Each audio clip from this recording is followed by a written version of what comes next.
Hi everybody, I'm Jack the Rambling Raconteur. I hope that you're doing well. I hope you're having a great week. We started ours in Yosemite. We're back in the heat in Phoenix, but it's going well. I'd like to discuss Brave New World by Aldous Huxley, which is a fantastic book. It's part of that great sequence of dystopian novels in the middle of the 20th century, I guess, if we start with Evgeny Zamyatin's We in 1921 and extend through the 1960s. There's so many strong books that conjure up questions, very effective questions around what will the future hold for humans and for human society. And we continue to explore globalization, well into the 21st century now.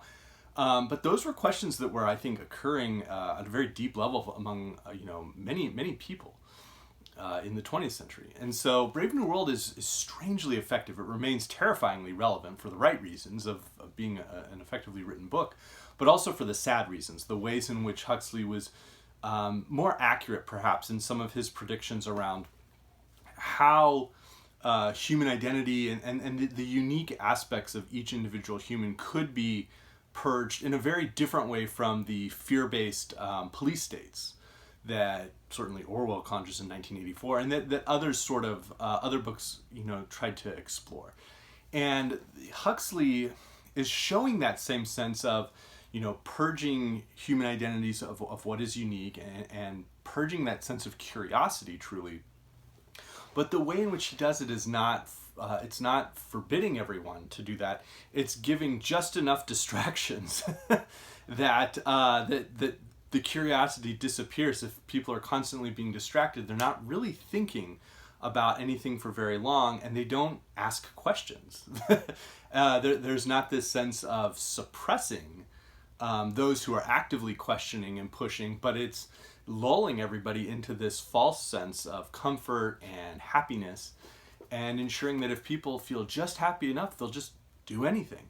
And that's very true. There's a caste-based society that is conditioned from infancy. The chemicals, the amount of oxygen that each growing baby, growing fetus receives, the conditions that they receive as newborns, as children, all create them in this sense. They go very into great detail around how they condition certain children to feel terrified of the cold. They want to move to where it's warm, and they'll go work in the mines there. And that everybody fits in this little cog in the assembly line. And it really is a terrifying look at a future society. Huxley himself later on would identify there are things he missed. He missed atomic power, which in the early 1930s he couldn't have predicted. But he missed that. But there are other things that he was accurate with. There were other ways in which he showed the ways in which education can become a caste system, and we still see that very much today. And it's really fascinating to explore the ways in which the attention span is explored in here, and that's something that I think remains deeply, deeply relevant. There was the whole idea when popular music was becoming like a big commercial commodity decades after this, that popular music songs shouldn't exceed 3 minutes.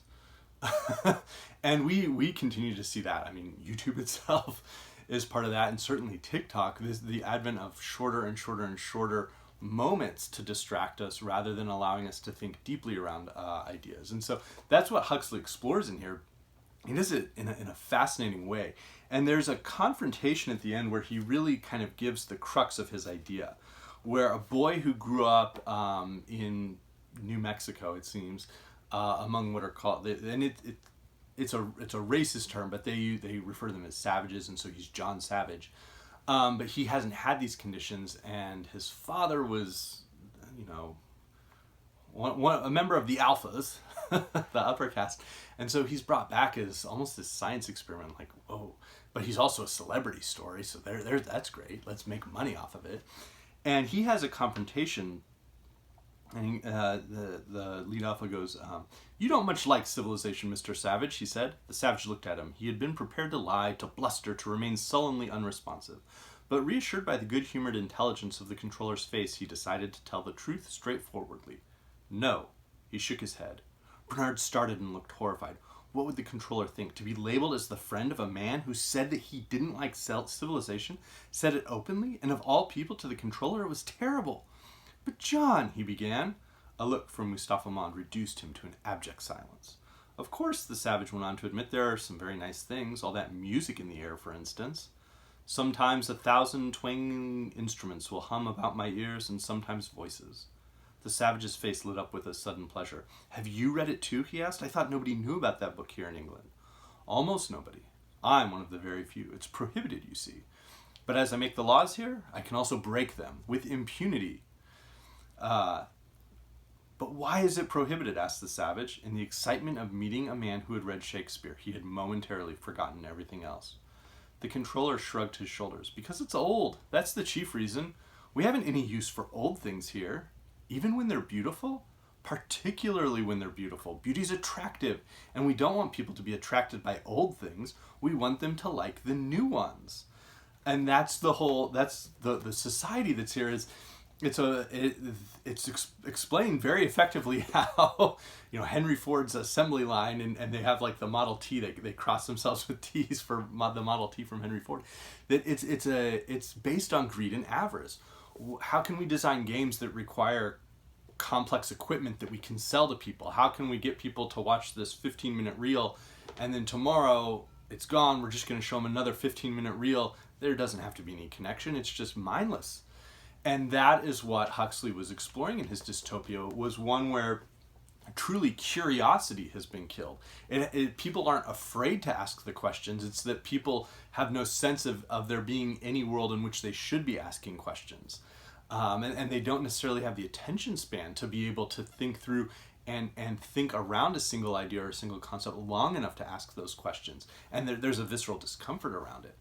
And so that I think is really why Brave New World remains a book that's widely read, that's referenced, that's discussed, is that it took what we think of in dystopias and it turned it to a very specific slant to show how the unique identity of humans could be purged without it being a violent fear-based police state. And I think that's why it remains so effective. In terms of thinking around some of those other books, of course, there's 1984, which is frequently brought up.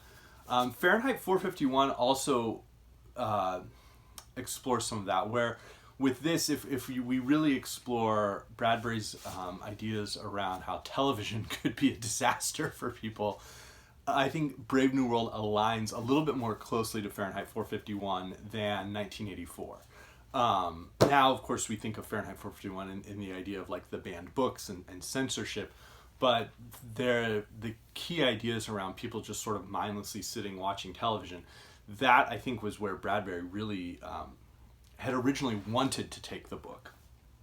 Some others that jump to mind, of course, there would be Philip K. Dick, and I think specifically the idea of how Huxley shows that this dystopia is run by a consumerist mentality. How do we get people to keep buying just junk?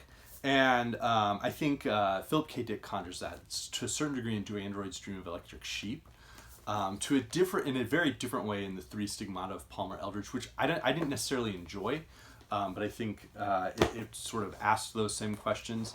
Pete Davies' The Last Election feels a little bit closer to Orwell than Huxley, but that sense of entertainment, that sense of mass media being important is critical in here as well. And then a couple of books that I hadn't really heard discussed until very recently. One would be Kallocain by Karin Boye, and Dario from Motley Reads did a whole video about this, and I'll link that in the description box. I plan to read this in July, and that was why I had reread and revisited Brave New World, pun intended. And another one that I think might align to a certain degree would be No Longer Human by Osamu Dazai, which is a Japanese book that sort of reveals this sense of like loneliness and questions around human identity, not necessarily through a dystopic society, but from the interior sense of a single person.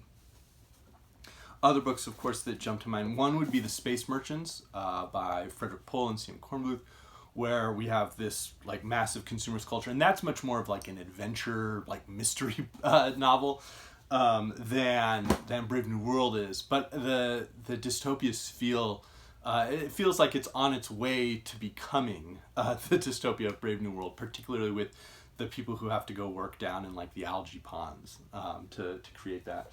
There are the different works that feel like they're an influence on Brave New World. Obviously, which might have been sitting open in front of Huxley as he was writing, but Rousseau's political writings, not just Social Contract, but I would say even more specifically On the Origin of Inequality, I think would be one. Shakespeare is referenced multiple times. Othello most like frequently, but also Romeo and Juliet. Someone tries to summarize the plot and people are just baffled, like, what? Like, who cares? Like, they should just sleep together. Nobody should care about that. Hamlet's referenced at times, and so Shakespeare is very much a force within Brave New World. And there's a quick, curious reference around that suggests that I think Huxley had read some of the same works Robert Graves had, and the ideas around early human cultures that were matriarchal in their basis. And Graves, of course, is fascinated by those in books like The White Goddess. And then I suppose the last thing that I was thinking of, right as I was ending reading Brave New World, was the idea that there are certain ways in which dystopic novels almost feel like fairy tales for adults. Like the fairy tale, of course, in many cultures originated as a way to sort of teach children lessons. And there's the fable, which has the animals, and then when there's a parable in it, and then the fairy tales have sort of the parable or the moral within them. But there's a way in which dystopic novels almost act as like an anticipatory parable to a certain degree, and I think that's a fascinating idea that I'm exploring in my own reading, that I'll probably think about as I read Kallocain and others. But I was just thinking around fairy tales as well. So let me know what you think of Brave New World. I know some people aren't fans of it, but I think it's a strong book, and I think it's one that rewards a close reading. So let me know what you think. And again, I really hope everybody's having